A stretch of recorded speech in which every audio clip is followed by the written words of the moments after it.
Bem-vindos a mais um episódio de E aí, professor? Oi, Walter. Olá, Martin. E esse é seu novo modo de se vestir? Pois é, eu vim com essa camisa para poder arregaçar as mangas. Se preparando? Sim, e me preparar para a sacudidura. Isso é verdade. Então, antes de chegarmos à sacudidura, vamos pedir que o Senhor nos abençoe. Nosso Pai Celeste, obrigado por mais uma vez nos reunir. Senhor, nós precisamos falar sobre coisas importantes e pedimos que Tu ilumine nossas mentes e guie a nossa conversa. É isso que nós pedimos em nome de Jesus. Amém. Amém. Sabe o que é interessante, Martin? É a maneira como o nosso programa vai se desenrolando. Eu acho que tem pessoas que pensam que a gente fica o dia inteiro estudando e preparando cada palavra que vamos dizer aqui, enquanto que, na realidade, a gente não faz a menor ideia sobre o que diremos. A gente simplesmente ora e diz: Senhor, nos oriente. Qual é a sua vontade? Como filtrar tanta coisa a fim de dizermos aquilo que é essencial para o nosso tempo? E o conflito está se intensificando. Parte desse conflito é de uma natureza que você não espera. Portanto, vamos ser gentis e ainda assim sermos direto ao ponto. Sim.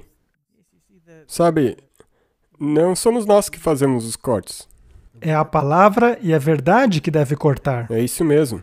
Então, se nós trazemos a palavra à tona, e como diz no espírito de profecia, não é para ser vingativos. Não. Mas sim para tentar, como você mencionou nos episódios passados, trazer isso à tona. Sim. Hoje nós temos 2 livros aqui.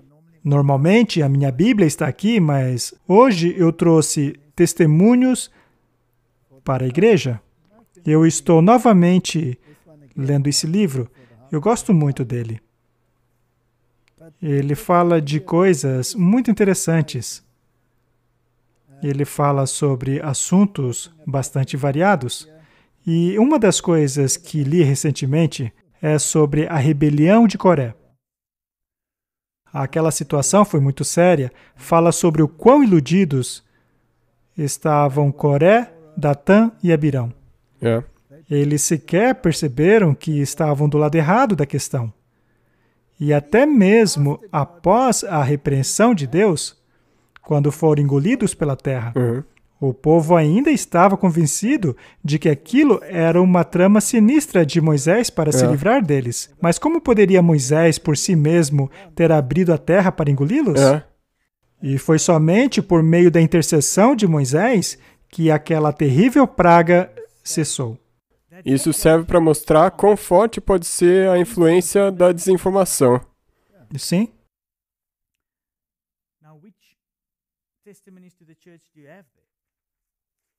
Este aqui é o Testemunhos para a Igreja, volume 3. O que eu acho interessante é que ela tem algumas coisas interessantes a dizer a respeito de repreensão para a igreja. E o problema daquelas pessoas era, por exemplo, por que elas estavam tão irritadas com o que aconteceu com Coré, Datã e Abirão? Ela diz que o povo estava confuso sobre o assunto. Suas mentes haviam sido totalmente envenenadas com o descontentamento. A ideia de que Moisés e Arão eram homens perversos havia sido solidificado em suas mentes. Dessa forma, fica mais fácil compreender por que o povo passa a ver aqueles que ficam firmes na verdade e que os repreendem como sendo vilões. Sim, é mesmo. Porque a maioria das vezes, as pessoas que fazem isso não são populares com aquilo que está acontecendo no mundo. É verdade. Achavam que eles eram responsáveis pela morte de Coré, Datã e Abirão, os quais, pensavam o povo, salvariam os hebreus ao estabelecerem uma nova ordem de coisas, na qual o elogio tomaria o lugar da repreensão. Não é interessante? Com certeza. E a paz, o lugar da ansiedade e do conflito. E eles os acusaram, dizendo: vocês mataram o povo de Deus. Martin, essas histórias foram escritas para nós, para o tempo em que vivemos.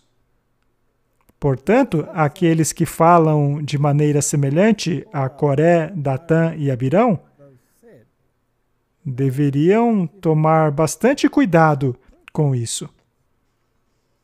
Ela continua: Deus queria disciplinar o seu povo para trazê-los à harmonia de ação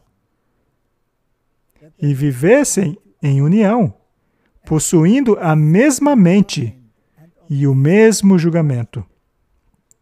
Só que quando olhamos a igreja hoje, isso é impossível. Mas para que isso de fato aconteça, há muito a ser feito. O coração carnal precisa ser subjugado e transformado. Deus determinou que sempre haverá um testemunho vivo dentro da igreja.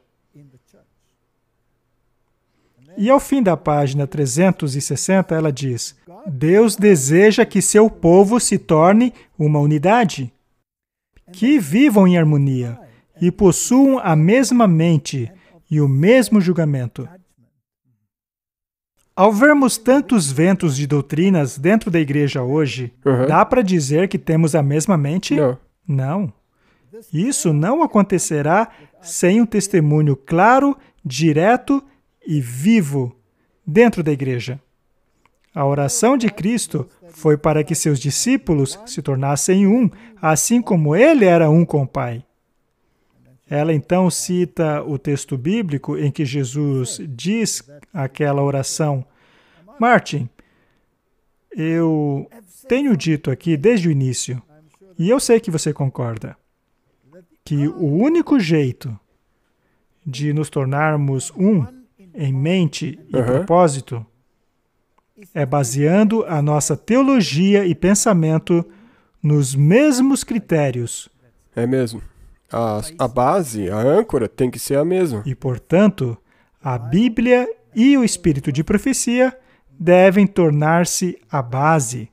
Qualquer coisa que se desvie disso, tudo aquilo que distorce e procura mudar essas duas coisas, nos leva para a direção errada. É mesmo. Tudo que seja dessa natureza nos levará à desarmonia. A única maneira de nos tornarmos um é nos apegando tanto à lei quanto ao testemunho. E também é importante mencionar que a parte que diz a lei tem que vir da lei correta. Não pode ser baseada em manuscritos espúrios. É verdade. Nós já falamos muito a respeito deste assunto. A questão das traduções bíblicas é uma grande dor de cabeça para muitos. O problema é que, através das traduções modernas, torna-se impossível defendermos algumas de nossas doutrinas. E até mesmo algumas declarações de espírito de profecia. É isso que torna as coisas tão difíceis. Correto? E ao considerarmos os períodos de tempo, por exemplo, da Septuaginta, são diferentes do texto masorético. Então, como saber o qual está correto? Ora, vamos verificar na lei e o testemunho. E no que tange a períodos de tempo, o espírito de profecia está em harmonia com o texto maçorético. Por outro lado, ele não está em harmonia com a Septuaginta. Então, eu não sei por que tanta comoção. Afinal, não é uma coisa tão difícil de se entender. Mas não vamos seguir nessa direção, pois isso vai causar um grande alvoroço. Vamos falar sobre outras coisas muito importantes. A lei e ao testemunho. Nada contra a verdade, mas a favor dela. Vamos continuar este estudo.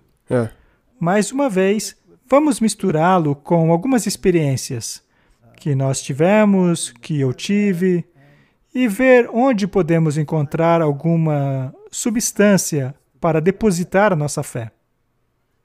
O testemunho direto, chamado pelo Conselho da Testemunha Verdadeira aos Laodiceanos. Isso é algo que não é muito popular. Não.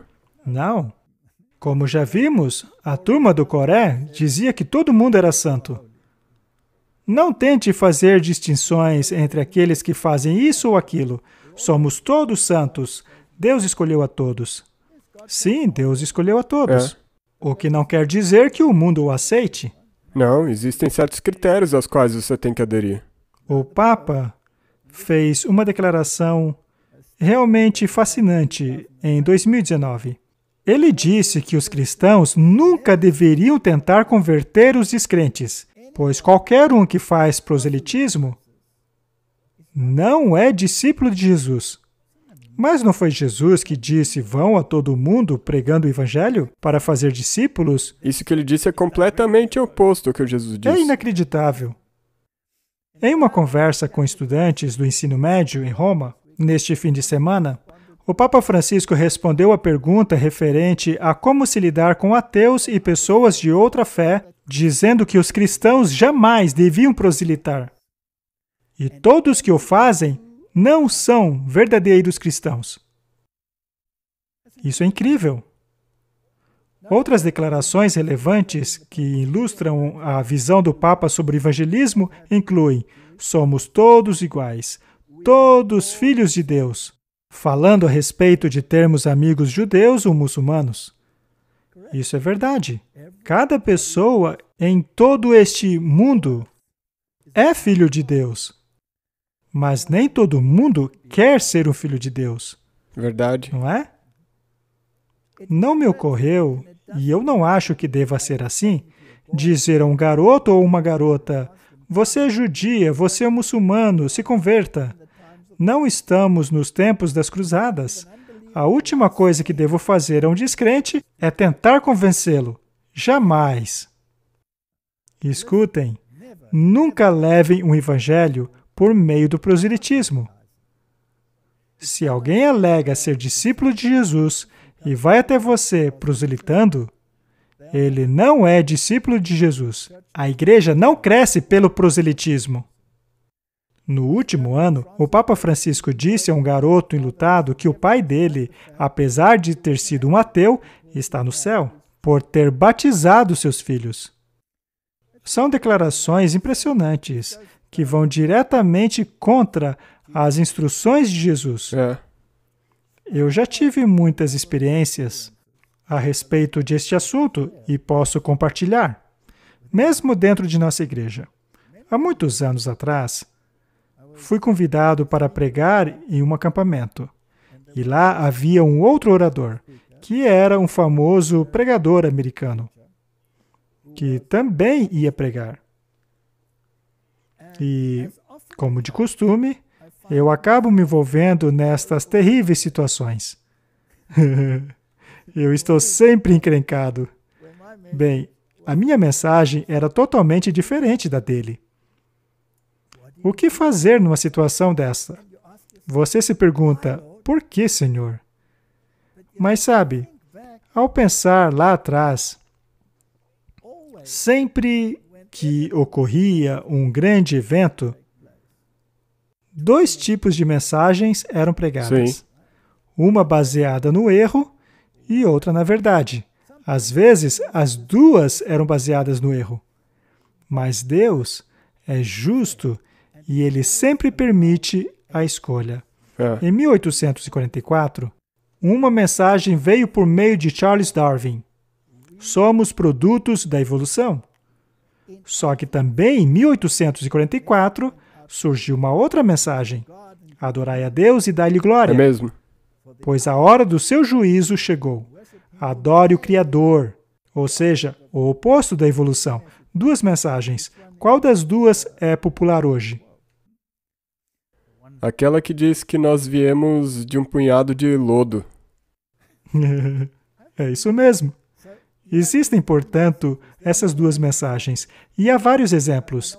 Eu não quero falar demais, mas em futuros programas nós falaremos sobre essas mensagens opostas que têm sido pregada ao mundo. E o mundo, de maneira regular, tem abraçado a mensagem que não é bíblica. Mas falaremos sobre isso mais tarde. Mas voltando, aquele homem do acampamento estava pregando a respeito de alcançarmos o mundo todo com o Evangelho. O Evangelho seria pregado a todo mundo, correto? E aí o fim virá. E o entendimento dele era o de que Deus fecha os olhos em tempo de ignorância. E assim seria presunção pensar que temos que levar o Evangelho a uma nação como, por exemplo, a China. Segundo ele, se não pregássemos lá, eles estariam todos salvos. Pois aí eles não têm que fazer escolha. Porém, se pregarmos a eles, eles podem fazer a escolha errada e se perderem. Neste caso, você se torna o responsável pela perdição deles. Esta era a mensagem. Então, pare com essa bobagem de pregar o Evangelho ao mundo. Apenas deixe-os. É exatamente o que o Papa disse. Sim. Exatamente a mesma coisa. Eu suava frio enquanto ouvia ele falar. E havia literalmente milhares de pessoas no acampamento. Milhares. Eu não sei o número exato, mas eram sim milhares de pessoas. E eu tinha que pregar logo após ele.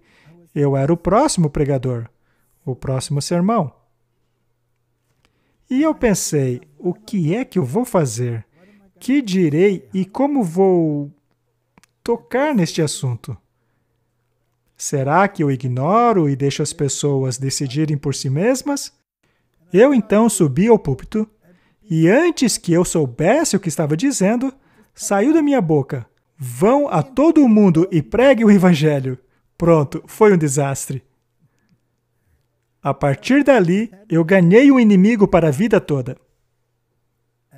E alguns anos depois, poucos anos depois, na verdade, eu estava de volta aos Estados Unidos, aonde pregaria na igreja dele. Uhum. Eu não iria pregar aos adultos, eu fui lá para pregar aos jovens. E foi uma experiência incrível, pois era óbvio que eles não estavam muito empolgados com a minha presença, mas de alguma forma eu fui convidado. Como essas coisas acontecem, não é? Não se faz nada contra a verdade, mas somente a favor dela. Mas, enfim, lá estava eu naquela igreja jovem. E o pastor subiu lá no palco, com a sua camisa aberta até aqui, com uma guitarra pendurada e um brinco em sua orelha. Bizarro, não? E ele então basicamente disse que eu era um dos pregadores, mas que eu não teria mais de 10 minutos. Isso parece que é uma tendência. 10 minutos parece ser a norma para mim. E também aqueles banimentos que às vezes chegam antes de você. Isso mesmo. Então, houve muita... Como vamos chamar aquilo, Martin? Música? Ou coisa assim? Houve também muita gesticulação. Então, chegaram os meus 10 minutos. E eu contei a minha história. E, sabe, eu tenho confiança de que Deus sempre trabalha. Então, eu contei a minha história de uma tal maneira que eu acabei chegando no clímax, mas não contei o fim. Então eu disse, desculpa, meu tempo acabou, não posso contar o final.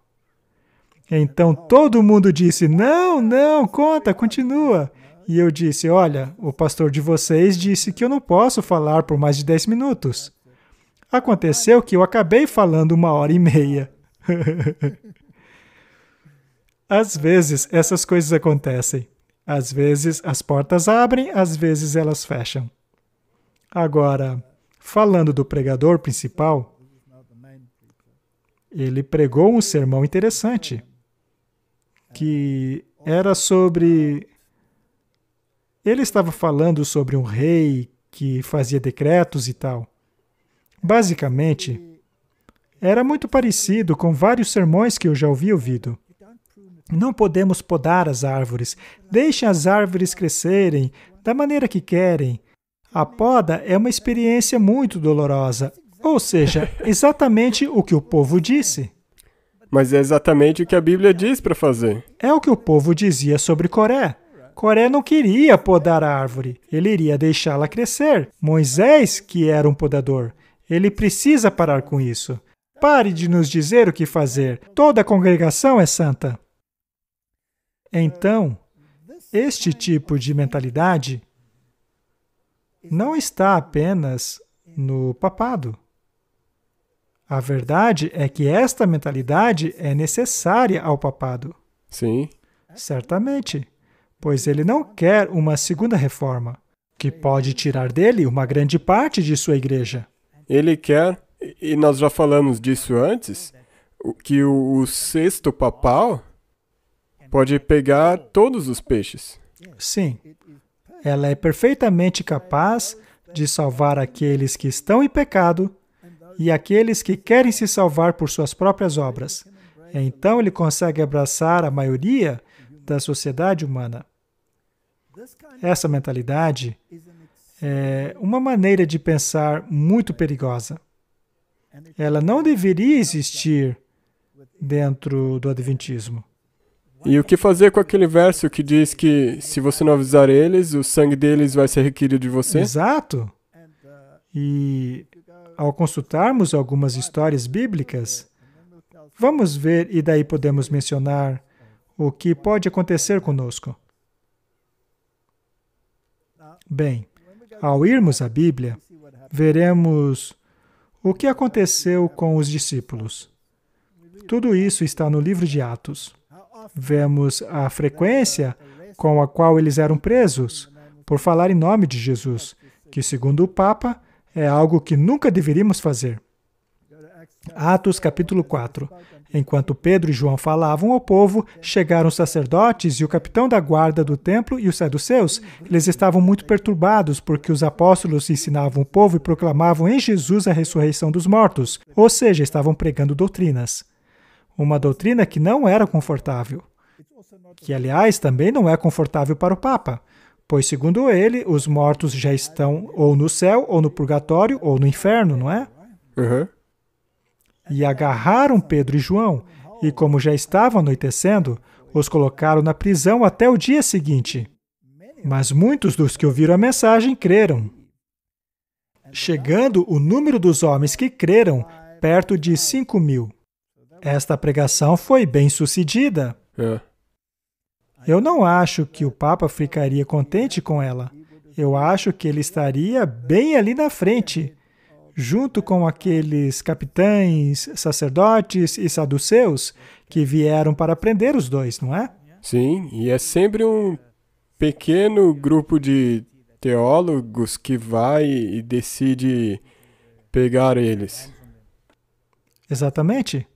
E aconteceu que no dia seguinte, as autoridades e os líderes religiosos e os mestres da lei reuniram-se em Jerusalém.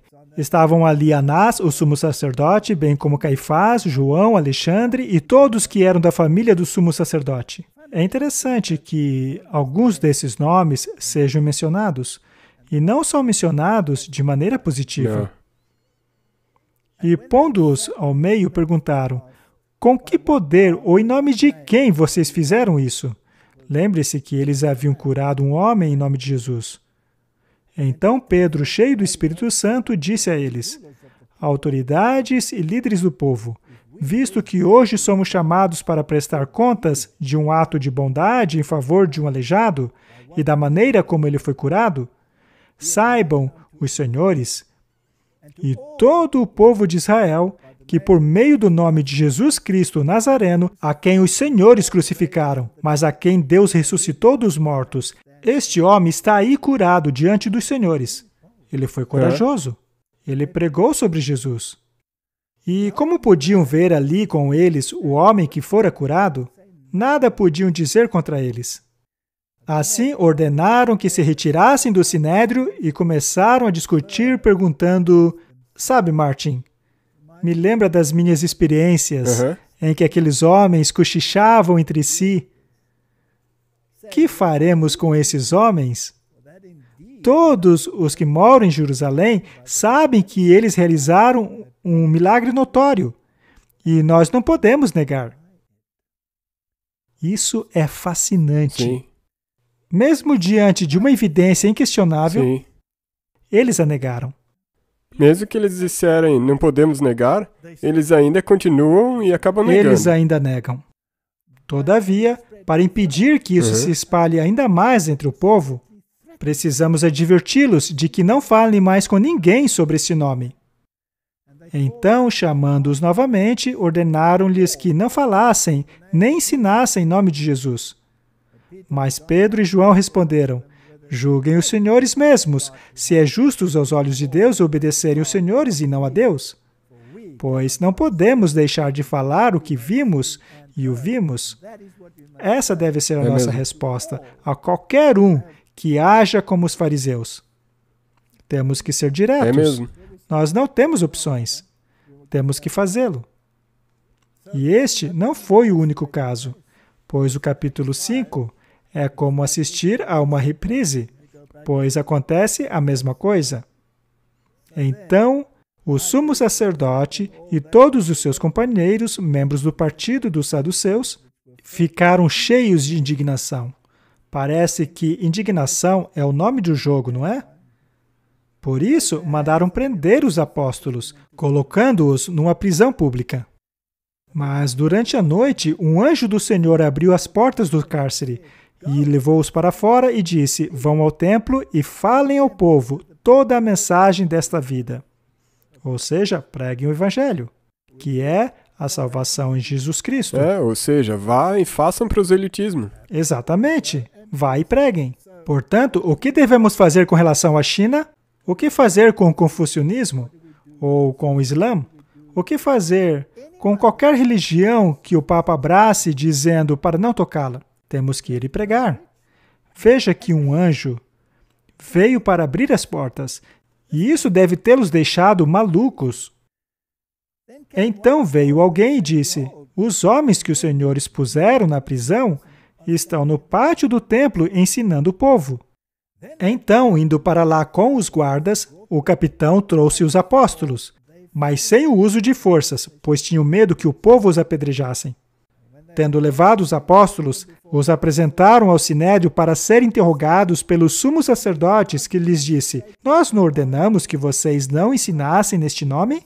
Todavia, vocês encheram Jerusalém com essa doutrina e nos querem tornar culpados pelo sangue desse homem. Mandamos vocês ficarem quietos. Não falem disso. Mas eles pararam? Eles não puderam, porque eles haviam recebido as ordens de Deus. Um anjo os libertou da prisão e disse: vão. Então Pedro e os outros apóstolos responderam: mais importa obedecer a Deus do que aos homens. E esta é a questão, Martin. Isso nunca vai acabar. Nunca vai acabar. E nós passaremos por isso cada vez mais. E ouvindo isso, ficaram furiosos e queriam matá-los. Ou seja, se não for possível fazê-los calar, eventualmente eles recorrerão à violência. Primeiro vira uma coisa pessoal e depois parte para a violência. Mas o fariseu chamado Gamaliel, mestre da lei, respeitado por todo o povo, levantou-se no sinédrio e pediu que os homens fossem retirados por um momento. Ele mandou que saíssem um pouco. Então lhes disse: homens de Israel, considerem cuidadosamente o que pretende fazer a esses homens. E agora eu vos digo: deixem esses homens em paz, soltem-os. Se o propósito ou a atividade deles for de origem humana, vai fracassar. Ótimo conselho. Um conselho muito sóbrio. Portanto, as pessoas que reclamam constantemente daquilo que é dito, veja, se não for de Deus, vai fracassar.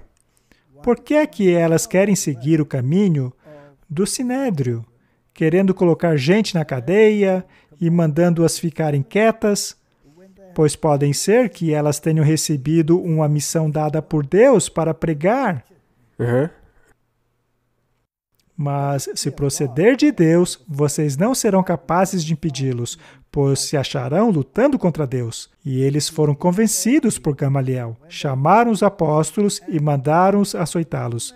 Veja que interessante, bateram neles. Ordenaram-lhes que não falassem no nome de Jesus e os deixaram sair em liberdade. Os apóstolos saíram do sinédrio alegres por terem sido considerados dignos de serem humilhados por causa do nome. Todos os dias, no templo e de casa em casa, não deixaram de ensinar que Jesus é o Cristo. Adiantou alguma coisa? Não. Não adiantou.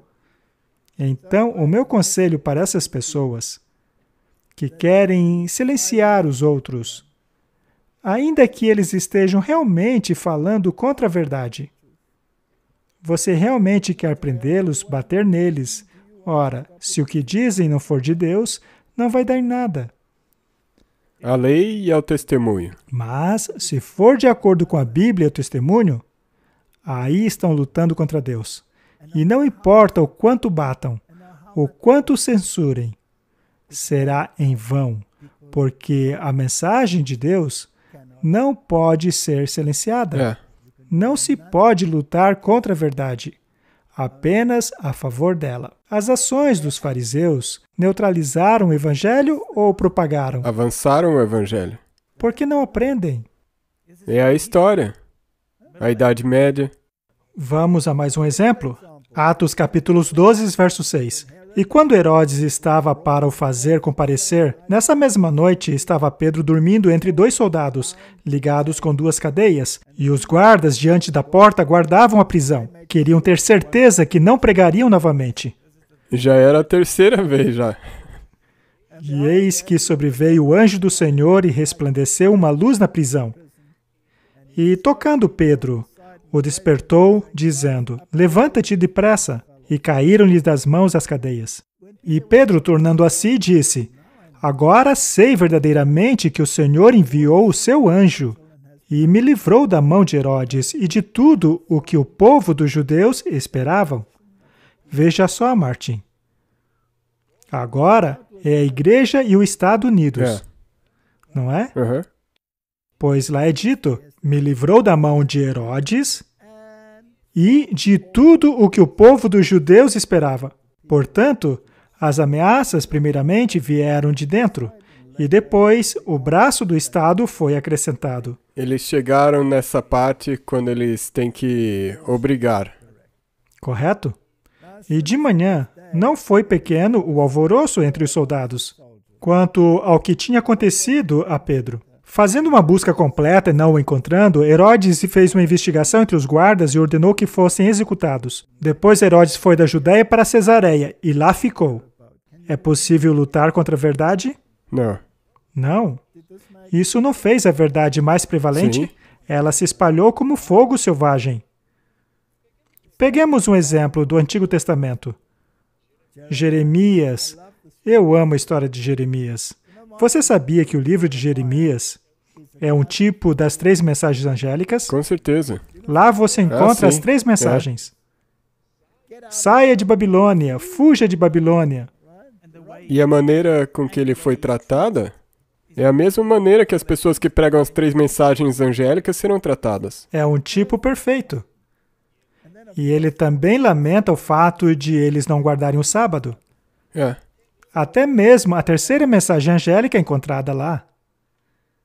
Vamos ler do capítulo 32.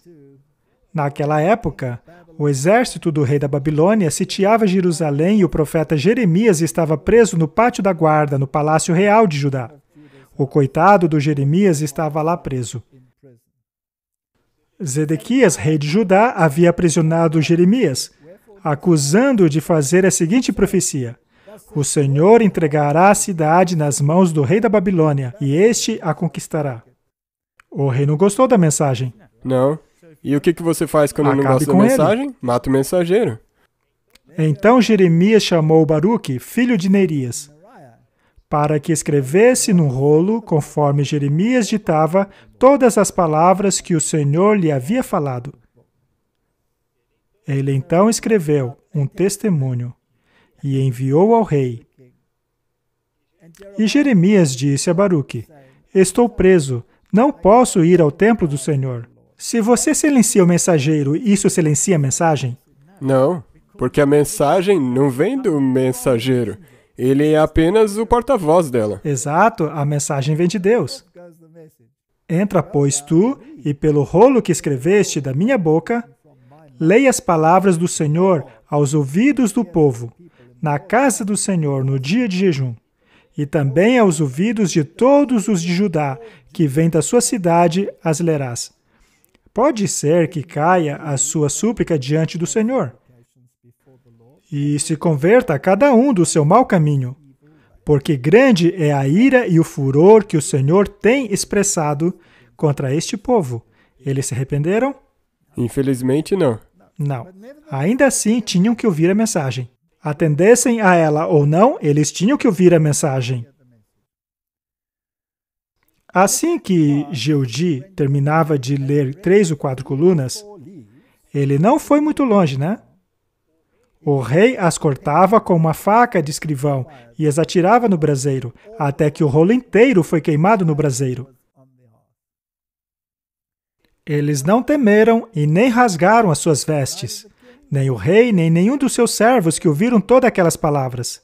Não teve efeito neles. Não. Mas eles ouviram. Exatamente. E aquelas palavras não são apenas para o rei, são para nós. Exatamente. Pois isso é um tipo das 3 mensagens angélicas. Embora eu, Natã, Delaías e Guimarias tivessem rogado ao rei que não queimasse o rolo, ele não quis ouvi-los. Havia pessoas fiéis? Com certeza. Como Gamaliel com Pedro. Sempre há alguém dizendo, escute. E ainda assim, bateram nos discípulos, apesar de terem ouvido o conselho. Em vez disso, o rei ordenou a Jerameel, filho do rei, Seraías, filho de Asriel, e Selemias, filhos de Abdel, que prendessem o escriba Baruque e o profeta Jeremias. Mas o Senhor os tinha escondido. Agora, até mesmo o pobre mensageiro teve que ser escondido. O Senhor os escondeu. O verso 32 diz, então Jeremias pegou um outro rolo e o deu ao escriba Baruque, filho de Nerias, para que escrevesse nele, conforme Jeremias ditava todas as palavras do livro que Jeoaquim, rei de Judá, tinha queimado. E agora veja que palavras interessantes. Além de muitas outras palavras semelhantes que foram acrescentadas. Ele adicionou um pouco mais. Escreveu ainda mais. Sabe, Martin, eu tenho a impressão que isso aconteceu comigo muitas vezes.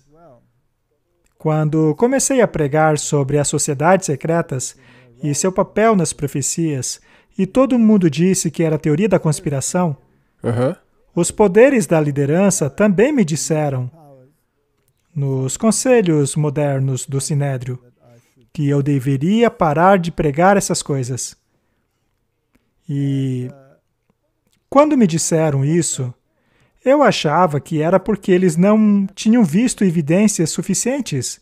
Então, 2 palestras acabaram se tornando 36, que é a série Ataque Total. Foi assim que ela começou. A razão pela qual eu a fiz foi justamente a oposição. Eu não me conformava que eles não enxergavam as coisas. Já sei, vou revelar ainda mais fatos. E citei as fontes originais. Mostrei citações do Albert Pike, Morais e Dogmas. Você sabia que um dos irmãos da liderança veio a mim dizendo, esse Albert Pike não tem importância alguma. Certa vez eu estava em uma loja maçônica de 33º grau, lá em Washington, onde as importantes decisões são feitas. E eu dei um jeito de descer para um porão. E acabei chegando na sala do Albert Pike, que era um museu. Eles então foram atrás de mim, pois eu não deveria estar lá. E eu perguntei, onde é o banheiro?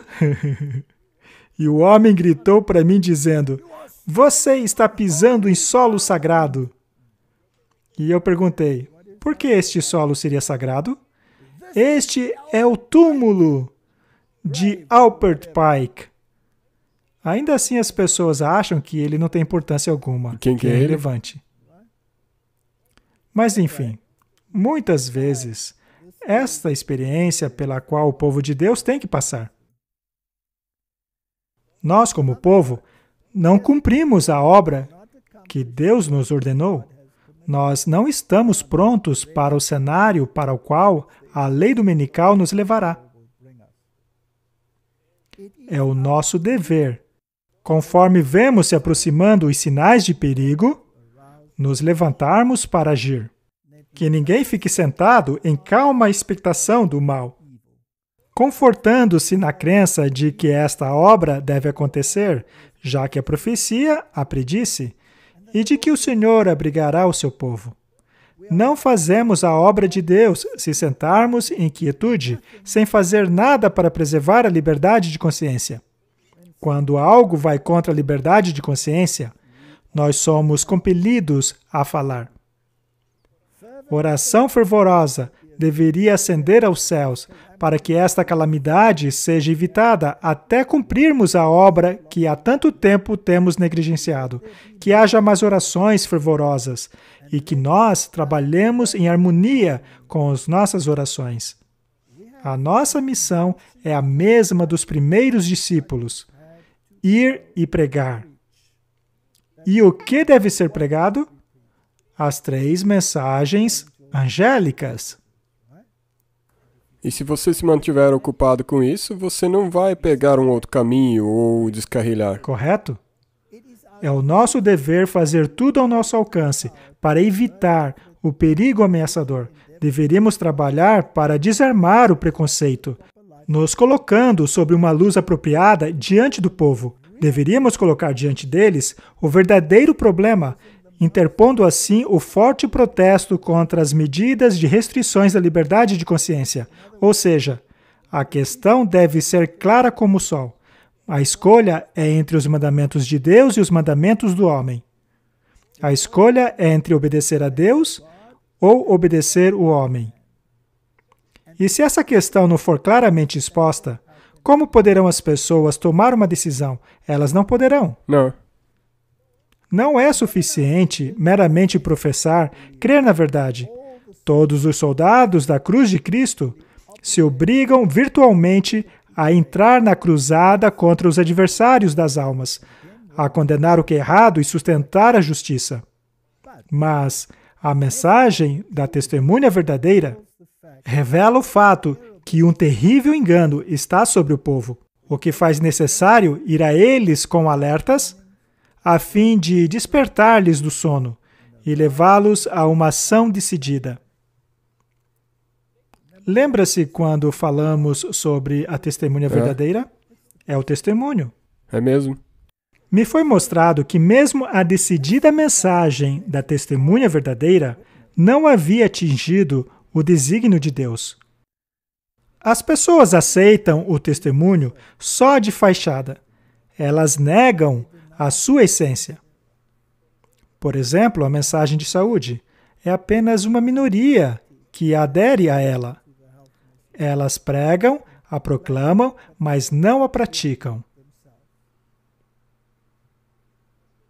As pessoas adormecem em seus pecados, continuam a declarar-se ricas e sem necessidade de nada. Muitos perguntam, por que tantas repreensões?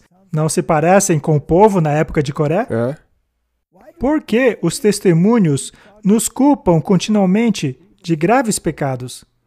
A igreja que encurta o seu distanciamento com Roma é uma igreja em retrocesso. Isso é uma reprovação. Mas eles dizem, fiquem quietos, não falem mais. Não permitiremos que falem. Vamos colocar você na cadeia. Faremos todo o possível para silenciar a sua voz. Não é? Amamos a verdade. Estamos prosperando. Nós não precisamos das repreensões do testemunho. Martin, é exatamente isso que está acontecendo na igreja. Nós queremos ser aceitos. Queremos fazer parte da multidão. Vamos ler mais um texto e aí contarei uma história. Algumas pessoas continuam no caminho do erro até tornarem-se endurecidas. Elas até sabem que a igreja está sobrecarregada, assim como Acã sabia que Israel fora enfraquecida por causa da sua culpa. Mesmo assim, suas consciências não os condenam. Não aliviarão a igreja, humilhando o seu orgulho e corações rebeldes diante de Deus e abandonando seus erros. A desaprovação de Deus está sobre o seu povo, e ele não manifestará o seu poder em meio a ele enquanto existirem pecados acariciados por aqueles que se encontram em posições de responsabilidades, os que trabalham no tremor de Deus a fim de livrar a igreja dos obstáculos e corrigir os erros, para que o povo de Deus possa ver a necessidade de abominar o pecado, podendo assim prosperar na pureza. Para glorificar o nome de Deus, sempre se depararão com resistência por parte dos não consagrados. Há algum tempo atrás, na verdade, há muito tempo atrás, eu tive uma experiência muito interessante em minha vida. Eram tempos bem difíceis. Minha esposa sofreu uma queda, quebrou o fêmur, machucou o seu quadril e ela estava sofrendo bastante. E porque o quadril havia se quebrado, ela tinha parafusos, não podia pôr peso algum em sua perna por 6 meses e precisou aprender a caminhar novamente. Nós estávamos na África do Sul e pensamos em nos dar um tempo para a sua recuperação. E depois disso continuaremos a trabalhar. Isso foi aqui nas províncias do norte da África do Sul. Nós queríamos dirigir de volta para casa. Minha esposa ainda estava de muletas, ela mal podia andar. E ao dirigirmos para casa, alguém me disse que nós deveríamos ir para Botsuana, pois queriam que eu pregasse alguns sermões lá. E eu estava com um amigo, que na verdade era o François. E eu disse, olha, eu não posso ir para Botsuana. Temos muitos problemas. Minha esposa ainda não está bem, não pode andar. Eu não quero ir a Botsuana. Nós vamos para casa para nos recuperarmos. Ele disse, muito bem, enquanto você volta para casa, eu vou dirigir com você até eu pegar o meu caminho para o norte e você vai para o sul. Mas antes de chegarmos neste ponto, em que nos separaríamos, em que ele iria para o norte e eu para o sul, eu me deparei com uma situação. Eu estava dirigindo na estrada e havia um veículo em minha frente que era um típico veículo africano. Ele praticamente estava colado com band-aids e teias de aranha. Ele estava na minha frente e eu pensei, eu tenho que ultrapassar esse carro. E eu ainda tinha um trailer na traseira, porque havíamos ido para o acampamento. Eu queria ultrapassar o carro, mas havia um caminhão vindo do outro lado. Então eu iria esperar o caminhão passar para que eu pudesse ultrapassar o veículo da frente, que ia bem devagar. Estávamos numa descida, o caminhão estava vindo e eu comecei a acelerar para que quando o caminhão passasse, eu já estivesse no embalo. Mas quando o caminhão passou, ele criou uma turbulência. E essa turbulência foi muito forte para os band-aids. Ah, sim. O vento causado pelo caminhão fez o carro da frente se desintegrar. Sim, o capô levantou, o para-choque saiu voando, veio rodopiando em nossa direção e atingiu meu carro. E como o capô tinha levantado, o motorista não enxergava para onde ia. Ele estava praticamente sem visão. Ele então cruzou a pista desse jeito e eu já tinha acelerado para ultrapassá-lo, pois o caminhão já havia passado. O motorista do caminhão não tinha ideia do que estava acontecendo com a gente. Como eu não pude desviar do veículo da frente, era o fim do meu carro. Nós tivemos que aguardar até a chegada do guincho, que nos levaram até a próxima cidade, onde contactamos o seguro E o seguro não permitia que consertássemos o carro naquela cidade. Tinha que ser em uma outra cidade, ou seja, o veículo tinha que ser guinchado quase que 1.000 quilômetros para ser consertado em outro lugar. E eu estava discutindo com a companhia de seguro sobre isso e eles disseram, veja, este problema não será solucionado em menos de uma semana. É melhor vocês acharem um lugar para ficar por uma semana. E agora? Então François me disse, sabe, meu amigo, estou indo para o norte. E você não vai mais para o sul. E eu vou ficar lá por uma semana. Lá estava eu em Botsuana, querendo eu ou não. Eu tinha planos de ir para o sul, mas Deus queria que eu fosse para o norte. E apesar do quadril quebrado e perna quebrada, fomos parar em Botsuana. E foi uma campanha fantástica, foi muito bom. E lá havia um médico que conhecia outros médicos de um de nossos hospitais universitários em outro continente. E aconteceu que ele era um palestrante lá na Califórnia.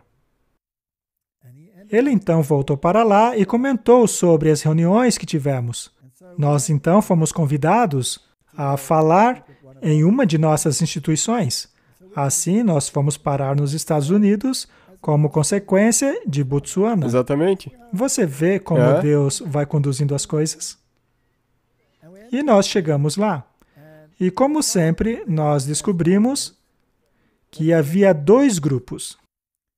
Um deles não estavam entusiasmados com o que eu tinha para dizer, e o outro estava bastante contente com o que dizíamos. As palestras foram em um auditório, e havia um grande número de pessoas. E foi algo impressionante, pois a minha esposa ainda estava de muletas, ela sofria muito, pois o tratamento não estava funcionando muito bem. Falaram até em amputar a perna inteira dela. E naquela instituição, uma senhora foi até a minha esposa e disse, eu fui impressionado a falar com você. Ela não explicou muito bem o que aconteceu, mas o marido dela era um especialista no problema dela. Ele então deu a ela certos tratamentos que foram praticamente milagrosos. Ajudou muito a ela. Deus cuidou até mesmo disso. E as reuniões foram muito boas. Fizemos muitos amigos lá. Mas, como sempre, parte da liderança não estava contente. Então, certo dia, recebemos um convite para irmos à mesa. Em outras palavras, para a liderança. Lá estava o reitor de teologia e um membro da conferência geral. E o tema era pregar para outras denominações, especificamente o Islã. E havia muito furor por causa de uma das palestras que eu havia dado, pois aquela palestra deixou bastante claro que aquilo que as outras religiões ensinam, incluindo o que o Islã ensina, não está em harmonia com as 3 mensagens angélicas ou mesmo com toda a Bíblia. Acontece que aqueles senhores detonaram com a gente. Nos disseram para parar de falar a outras religiões, tentando convencê-las a deixar a Babilônia. Era a mesma mentalidade do papado. A mensagem "sai dela, povo meu" não é popular. Eu pensei comigo mesmo, eu era um ateu e já fui católico. Eu mesmo tive que sair da Babilônia a fim de me unir àqueles que pregam a verdade. Eu me uni à verdade. Eu achei aquilo muito estranho, pois eles me disseram para deixar as pessoas do jeito que estavam, para eu não fazer proselitismo. Apenas deixá-las como estão. Não é necessário, deixe-as em paz. Eu tentei discordar daqueles cavalheiros, mas eles foram bastante enfáticos. Aquele reitor, que até hoje é bastante respeitado, pregou uma nova abordagem de Apocalipse 13 a respeito de quem é a besta e de quem é a imagem da besta. Ele inventou uma teologia nova que redefiniu o livro de Apocalipse, o que basicamente vai contra o espírito de profecia. É triste. Não é importante nos atermos à lei e ao testemunho? Com certeza. Se você quer pregar esse tipo de coisa, então por que não ir embora dessa denominação para se tornar alguém a ser evangelizado? É verdade. Então, após aquela discussão, eu disse àquele reitor, então você está me dizendo que eu não tenho permissão para pregar essas coisas? Eu estou com a impressão que você não acredita nem mesmo que o papado é o anticristo. Pois eu disse a ele que há muitas coisas que correlacionam o papado e o Islã. A concepção imaculada, por exemplo, a visão deles da expiação. Eles não acreditam na expiação, assim como o catolicismo não acredita na expiação. Todas essas coisas. Então ele me disse, você só pode pregar as nossas crenças fundamentais. Mas eu disse, as nossas crenças fundamentais deixam claro que o papado é o anticristo. Mas ele disse que isso não é uma crença fundamental. Que interessante. Aí eu fui para casa e fiz um estudo muito profundo de nossas crenças fundamentais. E, na verdade, ele estava parcialmente correto. Pois as crenças não dizem, nós cremos que o Papa é o anticristo. Mas diz que os reformadores criam que ele era o anticristo. Então, acaba dizendo por implicação. Então ele está usando isso como uma brecha. Ele usou isso como uma brecha. Ele, na verdade, distorceu. Eu, então, em outra ocasião, disse a ele, sabe, o espírito de profecia nos manda expor a maldade do homem do pecado, e nossas crenças fundamentais dizem que cremos no espírito de profecia, então eu devo pregar isso. Mas se você vai marginalizar e neutralizar o testemunho, então você pode ignorar isso também. Mas, enfim, o François estava comigo e ele disse, o evangelismo traz pessoas para dentro da igreja. Estas mensagens trazem as pessoas para a igreja, já que elas revelam as diferenças, o que permite às pessoas fazerem uma escolha. E ele disse, nós não as queremos na igreja. Eu achei aquilo estranho. Então ele disse que não quer esse tipo de pessoa na igreja? Ele disse que não quer dentro da igreja pessoas que acreditem no anticristo e essas coisas. Aquilo nos deixou totalmente atônitos. Nós saímos dali, olhamos um para o outro e dissemos, o que é isso? O que está acontecendo?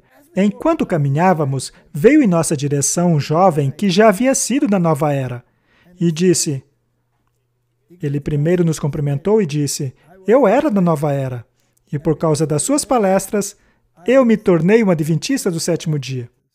Ele estava tão feliz e nos abraçou. E esse foi só o primeiro.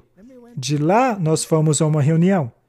Então, encontramos um geólogo e um neurocirurgião que também haviam aceitado a verdade. Então, veja como Deus conduziu tudo. De uma situação em que vimos, pare de pregar, não pregue mais, nos deparamos com 3 pessoas de vários campos da vida, da alta classe até o público em geral, que testificaram justamente o contrário. Então precisamos decidir o que vamos fazer. Mas o interessante é que este sentimento tornou-se muito proeminente. Veja, aquele era o reitor de uma de nossas maiores universidades na América do Norte. E muitos dos teólogos de nossas instituições compartilham das mesmas ideias. Ou seja, que não devemos pregar "sai dela, povo meu". Logo, é necessário redefinir completamente 1844. Pois se 1844 nos diz que, a partir daquele ano, uma mensagem foi levada ao povo por meio de um grupo específico que guarda os mandamentos de Deus e tem o testemunho de Jesus, este grupo específico levará uma mensagem a toda a nação, tribo, língua e povo de todo este planeta. Estas são as 3 mensagens angélicas. E uma das 3 mensagens angélicas é: Babilônia caiu. E o alto clamor é: saia dela, para que não faça parte de seus pecados. Isto, portanto, significa que há um grupo específico nos fins dos tempos, com uma mensagem bastante específica de Deus, que precisa ser levada a todos. E esta mensagem é totalmente contrária ao ecumenismo. É mesmo. É o oposto. Como já dissemos em um outro programa, há muitos em nossa liderança que fazem parte do Conselho Ecumênico. Eles precisam parar com esta mensagem. Na verdade, eles assinaram que essa mensagem deve parar, pois, de acordo com o Papa, não pode haver proselitismo, não é? Não devemos fazer nenhuma crítica à doutrina de ninguém. Então, Martin, eu então concluí que está se desenvolvendo uma nova maneira de pensar entre alguns de nossos teólogos de renome. A primeira coisa que eles devem fazer é deixar a coisa mais leve, para o lado do Papa. Hoje, alguns já estão pregando que talvez o chifre pequeno não seja o Papa. Também passaram a dizer que tanto a primeira como a segunda besta de Apocalipse 13 não é aquilo que o espírito de profecia e os reformadores achavam que era. Também ando dizendo que a igreja remanescente não é um grupo que guarda os mandamentos de Deus e que tem o testemunho de Jesus, cuja missão é chamar o povo para fora de Babilônia, para assim levar essas pessoas a uma unidade com a palavra de Deus e a sua lei. Segundo eles, deve haver uma redefinição do papel do adventismo. Do contrário, não teríamos uma identidade. Como fazer isso então? Fui chamado para ser orador de um outro acampamento, na África do Sul. Foi um acampamento muito interessante, pois, para variar, lá estavam as 2 mensagens. Havia um grupo de teólogos da nossa universidade mais renomada nos Estados Unidos, e eles estavam em grupos. Eles fariam parte das reuniões do acampamento. Eu seria um outro palestrante. Portanto, lá estavam as 2 mensagens. O que eles tentaram fazer foi, basicamente, redefinir o nosso entendimento de Apocalipse 13. Martin, quando passamos a querer redefinir nossa compreensão de Apocalipse 13 e tiramos a relevância daqueles poderes como o papado e do protestantismo apostatado, de forma que eles não são mais aquilo que o espírito de profecia diz que são. Isso não seria introduzir uma nova doutrina? Sim. O que aquele reitor me disse, ou seja, que eu não devia mais pregar que o Papa é o anticristo, é o mesmo que aquele representante na Alemanha me disse, que eu não posso mais pregar que o Papa é o anticristo. Isso é uma das coisas. E eles também me disseram Os dois me disseram isso, que Alá é exatamente a mesma coisa que o nosso Deus. E esse mesmo ensinamento também é passado em uma das nossas maiores universidades nos Estados Unidos. E não apenas nessa, mas também em outras. Eles ensinam que Alá é exatamente a mesma coisa que o Deus da Bíblia. Por causa disso, eu decidi estudar o Alcorão. Eu estudei o Alcorão de trás para frente, pois é assim que você o lê. E eu descobri que o Deus da Bíblia e o Deus do Islã são totalmente diferentes um do outro.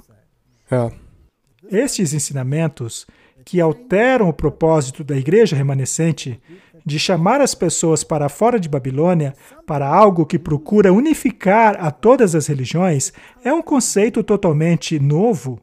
Neste acampamento, eles pregaram que, basicamente, que a nossa compreensão de Apocalipse é totalmente equivocada. Aliás, aquele reitor acabou de dar algumas palestras nas quais ele disse exatamente a mesma coisa. Isto, portanto, não é nenhuma novidade. E quando eu estudei o Alcorão, procurei por todos os pontos mencionados por eles. Uma das coisas que eles fazem é procurar ressaltar os pontos em comum que temos com eles. Não é? Por exemplo, eles dizem que nós temos em comum a mensagem da saúde. Eu então fui procurar isso no Alcorão. O Alcorão diz que não podemos comer carne de porco. Lá também é dito que não devemos matar os animais da maneira convencional, mas de uma maneira específica, igual da Bíblia, e isso é verdade.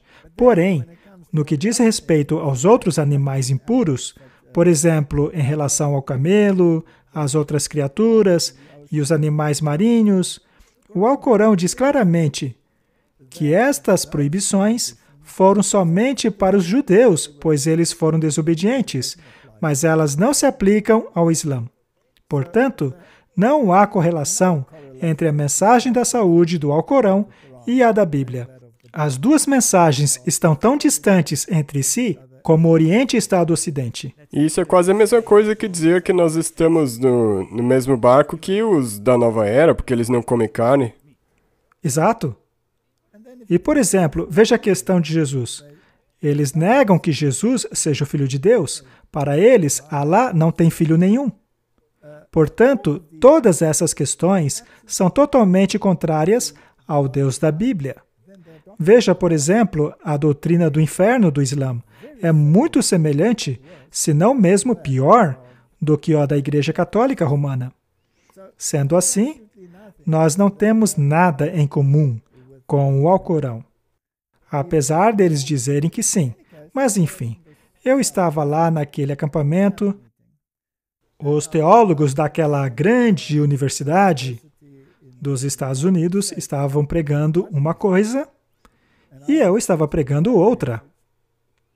E, eventualmente, eles vieram falar comigo. Um dos membros do grupo deles veio para falar conosco. Nós estávamos em nossa barraca. E aconteceu que aquela conversa durou 3 horas. Aquela conversa abriu muito os meus olhos.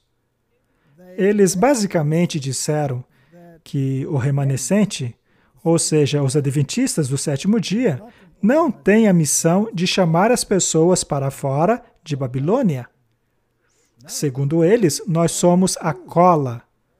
Nosso objetivo é levar todo mundo a uma unidade, uma vez que nós temos tantas coisas em comum com o Islã.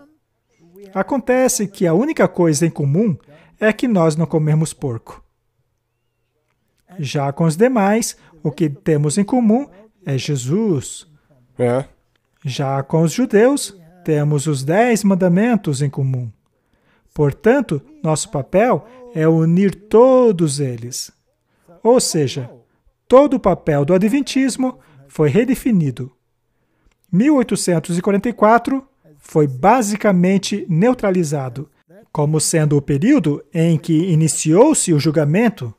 Aí eu passei a entender claramente por que para eles é tão vital que Jesus não tenha ido ao lugar santíssimo.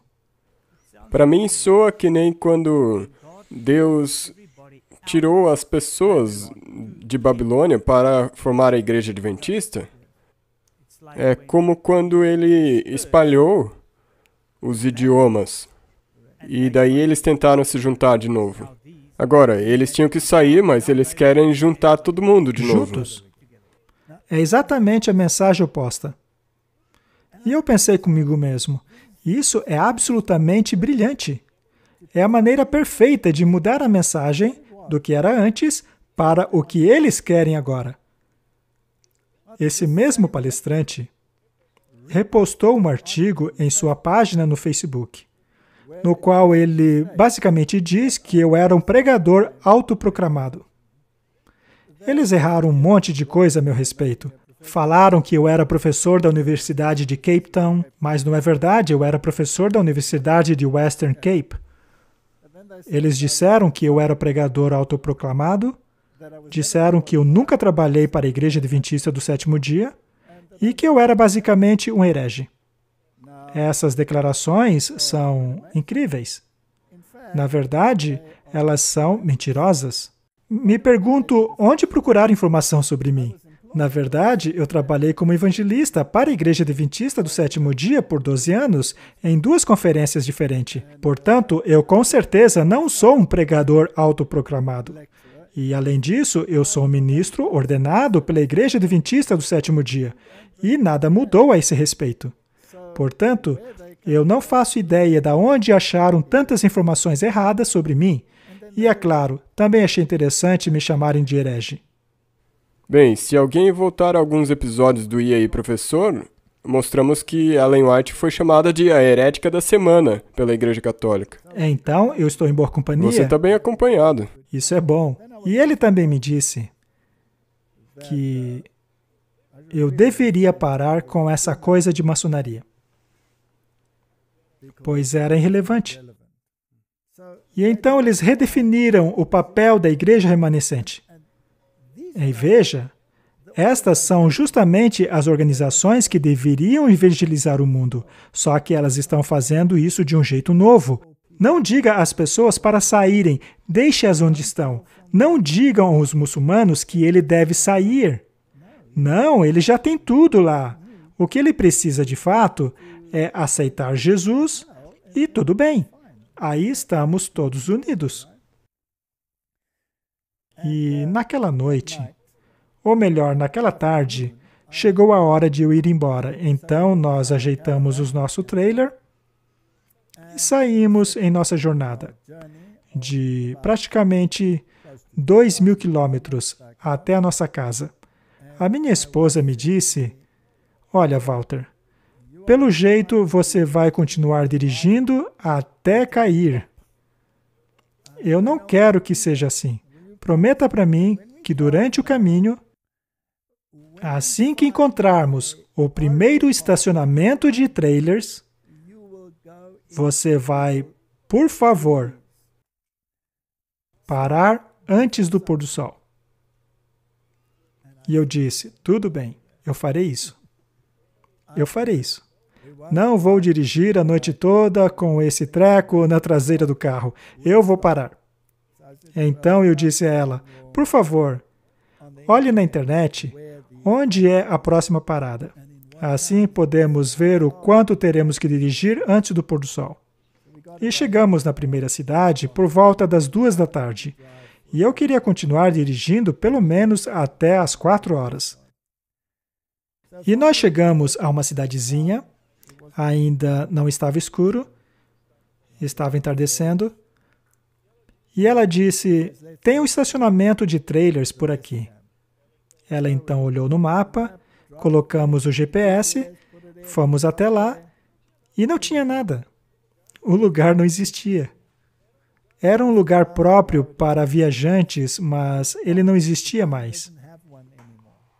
Muito bem, onde é a próxima cidade? 100 quilômetros daqui. Beleza, vamos lá. E continuamos a viagem. E no caminho, conversamos a respeito daquela conversa de 3 horas que tive com aquele homem. Nós estávamos atônitos com o pensamento dessas pessoas. Chegamos então à próxima cidade, onde também deveria ter um lugar para parar o trailer. Só que ele também não existia mais. Minha esposa já estava ficando irritada, mas o que podia fazer? Tá bom, vamos tentar a próxima cidade, antes que o sol se ponha totalmente. O pôr do sol seria por volta das 7 horas. Nós então fomos à próxima cidade, uns 90 quilômetros dali, e mais uma vez o lugar não existia.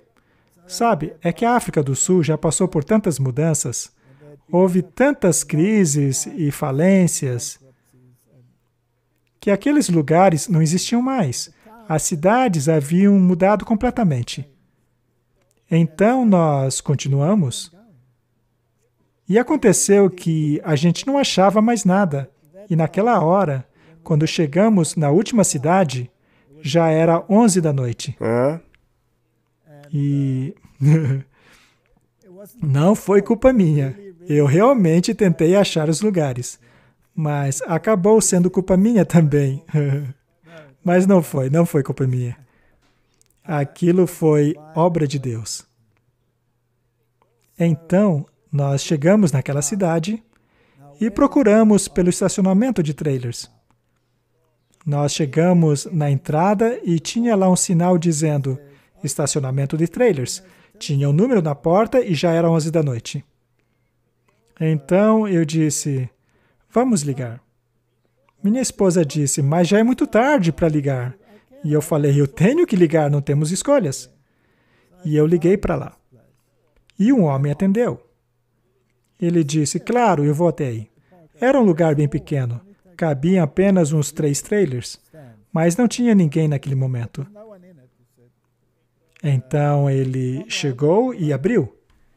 Mas ele parecia um pouquinho bêbado. Então chegamos lá e percebemos que tinha um hotel, junto com o estacionamento de trailers. Então ele abriu o estacionamento para nós e ele começou a dizer que era o dono tanto do hotel quanto do estacionamento. Era evidente que esse homem tinha bebido algumas. Nós então saímos e eu disse a ele, olha, nós vamos sair bem cedo amanhã. Posso pagá-lo adiantado? E então eu paguei e ele ficou lá me olhando, de um jeito bem estranho. Então ele disse, você é o Walter Fight. Você me conhece de onde? Eu assisti os seus DVDs. E aí ele começou a acabar comigo. Ele não poupou palavras, ele estava muito bravo comigo. Ele queria começar a discutir comigo. Então ele disse, eu sou o grão-mestre da loja maçônica de toda essa região. E passou a mencionar todas as cidades das quais ele era o grão-mestre. Eu sou o maçom de 33º grau. E você está completamente errado. Ele estava um pouquinho bêbado. Talvez ele não dissesse essas coisas normalmente. Eu então disse, veja, você certamente discorda de mim nesta questão, mas eu estou muito cansado, já é tarde. Eu preciso dirigir amanhã cedo. Eu sinto muito, mas não tenho condições de discutir com você agora. Eu então comecei a caminhar e ele me seguiu e me agarrou pelo braço. E aí ele começou a detonar com Jesus. Aquilo me chamou atenção. Ele começou a esbravejar contra Jesus. Jesus não é o Filho de Deus, ele não é Deus coisa nenhuma. Vocês cristãos entendem tudo errado. Lúcifer é o verdadeiro Filho de Deus. E aí começou a repetir tudo aquilo que a gente já sabe da maçonaria. Mas aí ele disse uma coisa muito interessante. O nosso papel é provar isso para todo mundo. Nós já distribuímos para todas as igrejas protestantes o Alcorão, pois o Alcorão confirma que Jesus não é o Filho de Deus. Ele não é Deus coisa nenhuma. Isto é a verdade. Eu então disse, obrigado por compartilhar a sua crença, mas eu vou dormir agora. Eu então entrei e fechei a porta. E aí ele foi embora. Eu achei muito interessante que justamente aquilo de que me acusavam foi confirmado por este homem. Exatamente. Ele confirmou tudo aquilo que eu falava. Eu então percebi que não devemos ousar parar de pregar o nome de Jesus. E não devemos ousar parar de chamar as pessoas a saírem de Babilônia. Não podemos permitir que a nossa teologia seja alterada. Nós não somos uma cola que vai unir as religiões, pois Deus nos disse, saiam e se separem. Este é um assunto incrivelmente importante. Se nós nos apegarmos à Bíblia e ao testemunho de Jesus, nós então compreenderemos qual é o papel do remanescente. Não quer dizer que somos maravilhosos, mas é que somos um movimento que tem a missão de levar uma mensagem decisiva para a humanidade. E se não nos apegarmos à Bíblia e ao espírito de profecia, seremos divididos. Sim. E se estes teólogos, que são reitores dos nossos maiores colégios e universidades, começarem a pregar uma mensagem diferente daquela que a Bíblia e o espírito de profecia pregam, que também era o entendimento original do protestantismo, se passarem a pregar uma mensagem diferente a essa, eles não estão em harmonia com a palavra de Deus. E assim como os discípulos que não deram ouvidos àquilo que o Sinédrio lhes ordenou, da mesma maneira, não devemos parar quando nos ordenarem, pare de pregar essas coisas. Sim. Essa não é uma mensagem popular.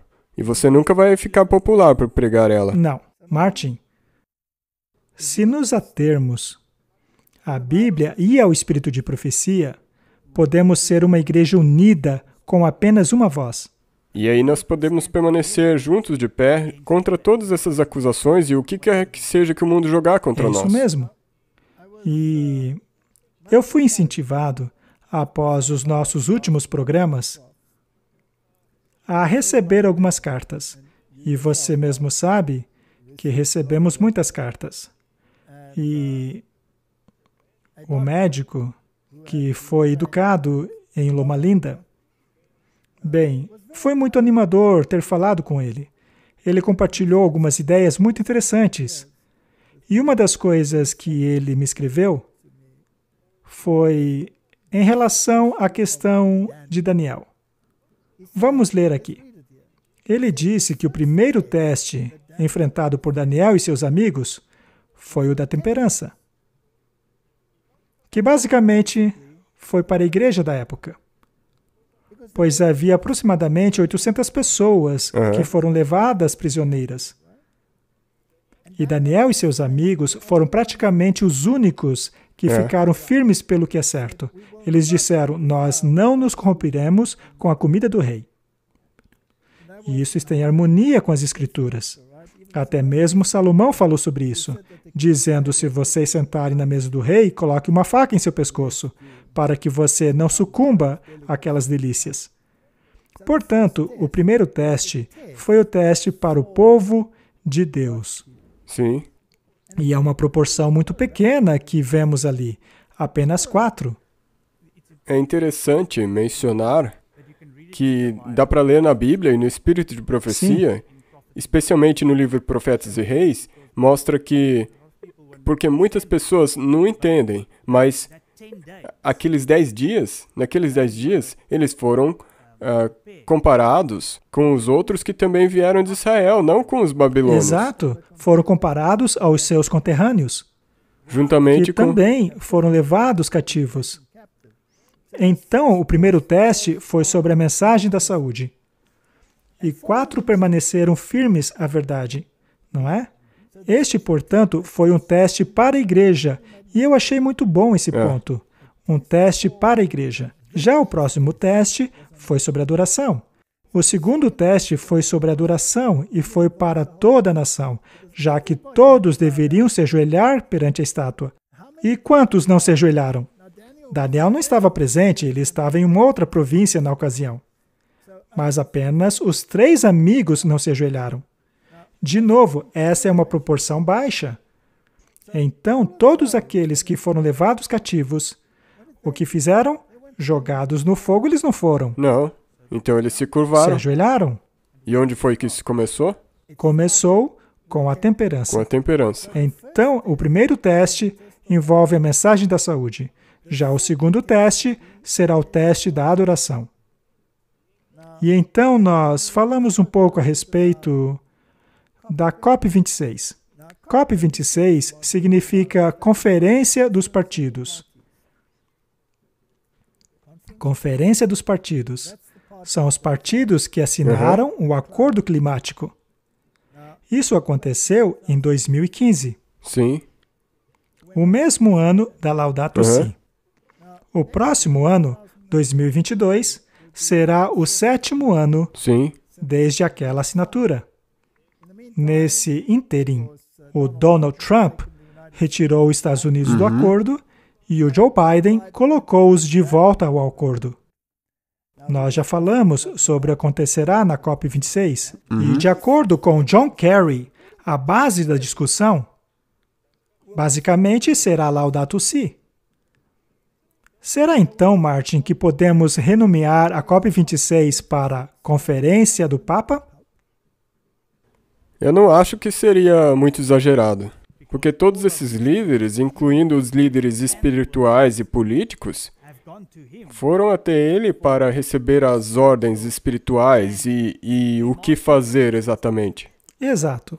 Primeiro eles foram ao Vaticano para depois irem até lá. E o Papa é, sem dúvida, o porta-voz principal. Portanto, eu poderia chamar de Conferência do Papa, COP26.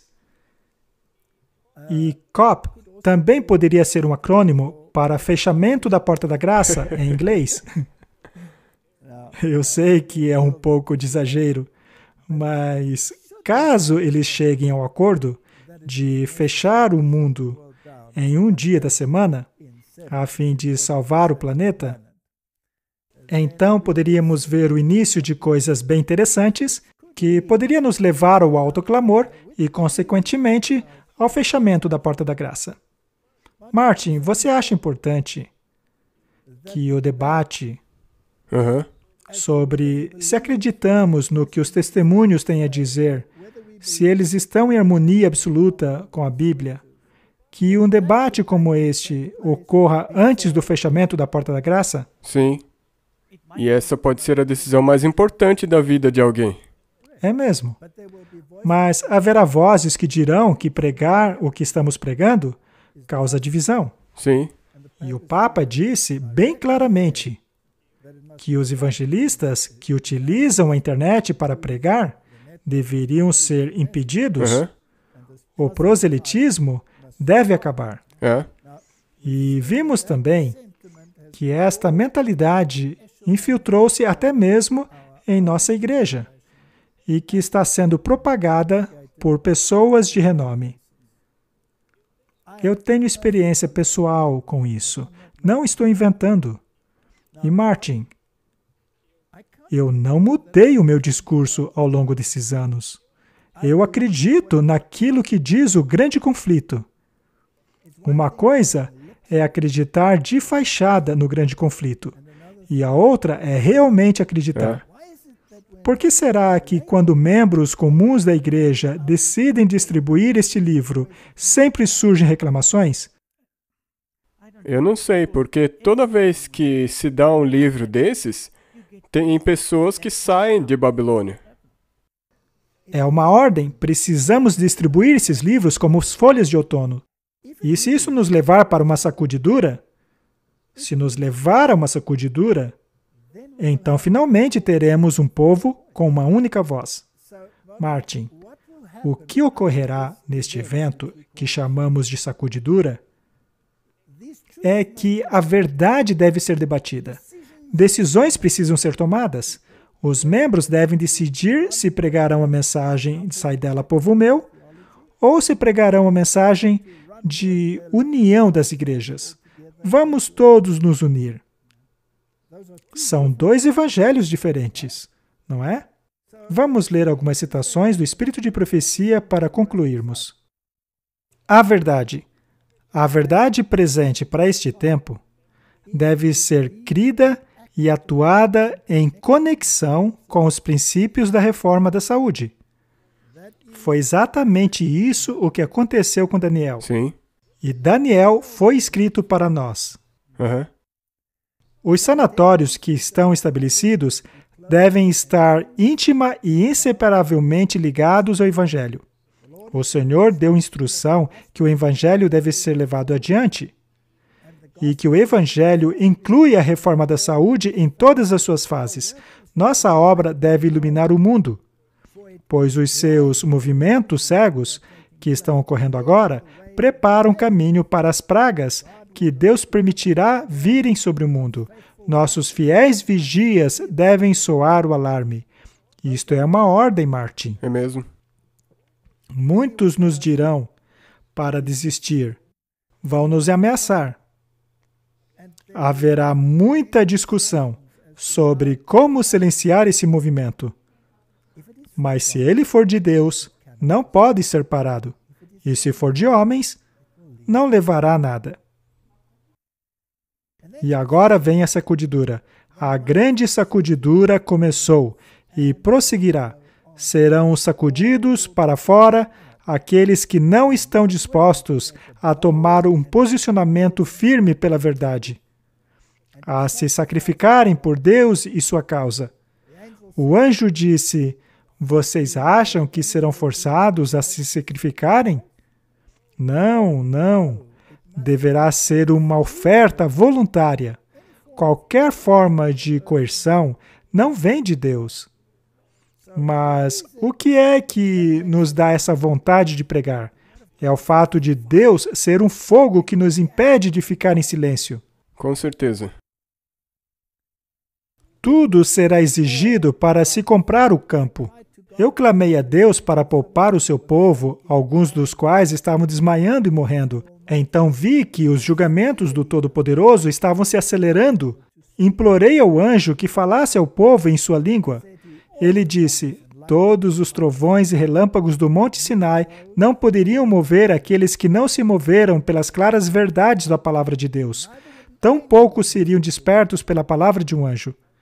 Algumas pessoas têm um entendimento tão endurecido, por exemplo, Corém, Datã e Abirão, que todas as evidências do mundo não poderiam mudá-los. Verdade. Nem mesmo pela intervenção divina. É. Nada. Mesmo se você pegar aquela citação que nós vimos da Bíblia, com Pedro, eles até disseram que estavam convencidos, mas mesmo assim eles bateram e expulsaram eles. É inacreditável. Eu perguntei o sentido da sacudidura que havia visto e foi-me mostrado que seria causado pelo testemunho direto do conselho da testemunha verdadeira aos laodiceanos. Ou seja, a testemunha verdadeira diria aos laodiceanos, ou seja, a igreja, aonde exatamente ela não está em harmonia com a Bíblia e o Espírito de Profecia. É mesmo? E não são palavras leves, não são palavras que caem bem aos ouvidos. Não. A pessoa tem que se mudar. E o que foi que o povo disse quando Coré, Datã e Abirão foram encolhidos pela terra? É a sua culpa. O povo achava que eles trariam uma nova dispensação. Chega desse pode, não pode. Eles pensavam exatamente como o Papa pensa. Isso terá um efeito no coração do receptor e o levará a exaltar a norma e apresentar a verdade direta. Alguns não suportarão esse testemunho. Eles se levantarão contra ele. E é isso que causará a sacudidura no povo de Deus. Já chegamos a esse ponto. Eu acredito que está culminando nisso. E o ato final dessa sacudidura vai com certeza acontecer quando essas leis sobre o sábado e domingo começarem a ser implementadas. Certamente. Eu nunca imaginei, em meus sonhos, que eu chegaria a ter que falar sobre essas coisas. Sempre tive a esperança de que isso não seria necessário.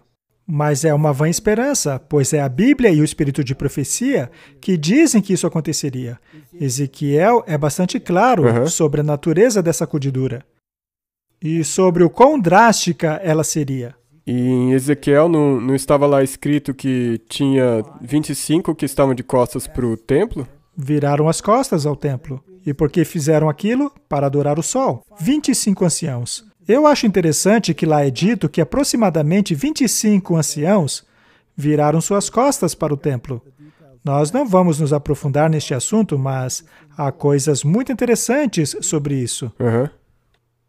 Mais uma citação do Testemunho para a Igreja 3. Não se brinca com Deus. É justamente na hora do conflito que a bandeira deve ser desfraldada. É neste tempo que os portadores do estandarte devem permanecer firmes para que a sua posição seja conhecida. É aí que a habilidade de cada verdadeiro soldado para o que é certo será provada. Os indolentes nunca ganharão os louros da vitória. Conforme vemos essas coisas acontecerem, somos exortados a levantarmos as nossas vozes como uma trombeta. Não podemos ficar calados. Se algo não está em harmonia com a Bíblia e o Espírito de Profecia, não devemos nos envolver com isso. Mas se estiver em harmonia e nos apegarmos a isso, então passaremos a falar como uma voz. Aqueles que são verdadeiros e leais não esconderão o fato, mas colocarão coração e força na obra, dedicando tudo o que possuem na luta. Deixe a batalha transcorrer. Deus é um Deus que odeia o pecado, e aqueles que encorajam o pecador dizendo, tudo vai ficar bem, receberão a maldição de Deus. É exatamente o que aconteceu na rebelião de Coré. Martin, havia 250 príncipes envolvidos naquela rebelião, homens de renome. E quando vamos ao livro de Daniel, apenas 4 permaneceram firmes pela mensagem da saúde. E eles também eram príncipes que saíram de Israel. Havia 800 deles. Apenas 4 se levantaram e 3 não se ajoelharam. É uma estatística impressionante. Colossenses 2, versos 8. Tende cuidado para que ninguém vos faça presa sua por meio de filosofias e vãs sutilezas, segundo a tradição dos homens, segundo os rudimentos do mundo e não segundo Cristo, porque nele habita corporalmente toda a plenitude da divindade. Estás perfeito nele, que é a cabeça de todo o principado e potestade, e agora o desejado de todas as nações. A igreja construída sobre Cristo como a sua fundação deve obedecer a Cristo como a sua cabeça, não deve depender de um homem ou ser controlado por ele. Muitos alegam que uma posição de confiança na igreja dá a eles a autoridade para ditarem que os outros homens devem acreditar ou até mesmo fazer. Eles fizeram exatamente isso comigo. Me disseram a posição que eles ocupavam e me disseram o que eu deveria fazer, ou seja, que eu deveria ser obediente aos seus ditames, e ainda por cima algo que é contra a Bíblia? Nunca. Deus não aprova essa alegação. O Salvador declara, todos vocês são irmãos. Nossa orientação não pode depender de nenhum ser finito. Que Deus nos dê a coragem. Que Deus nos dê a sabedoria para entender a sua palavra. Não é suficiente ter um conhecimento superficial. Não. Temos que internalizá-la. Temos que comer a carne, beber o sangue do Filho de Deus. E se qualquer um desses 2 livros disser para você, faça isso ou não faça isso, então obedeça. E guarde. E não por causa de medo, mas porque você compreende aquilo. E porque você quer obedecer, você quer mudar, você quer ser aquilo que Deus quer que você seja. Eu mal posso esperar pelo reino de Deus. E, de certa forma, eu fico triste quando vejo essas coisas acontecerem na igreja. Por outro lado, de certa maneira, eu fico meio que contente, pois isso é uma evidência de que o fim está próximo e de que o sofrimento deste planeta está prestes a acabar. Eu vejo tantas pessoas rejeitadas. Temos que ser consoladores. Temos que erguer as pessoas. Temos que dar-lhes esperança. Mas dar a elas uma falsa esperança é algo que Deus não permitirá. É muito perigoso. Deus e Jesus estão a ponto de voltar e você diz a alguém, você pode ficar calmo ainda por um tempo. Não faça isso. Não. Devemos pregar a mensagem, não importa o que aconteça. Vamos orar. Querido Pai, a guerra está sendo travada. Novas ideologias estão substituindo as antigas. E há pessoas de renome querendo forçar essas novas ideologias. Ajuda-nos a depender do assim diz o Senhor. Em nome de Jesus. Amém. Amém. Obrigado por assistir esse vídeo. Para se inscrever, clique aqui. Clique no sininho abaixo para receber notificações. Para assistir o próximo vídeo, clique aqui. Muito obrigado.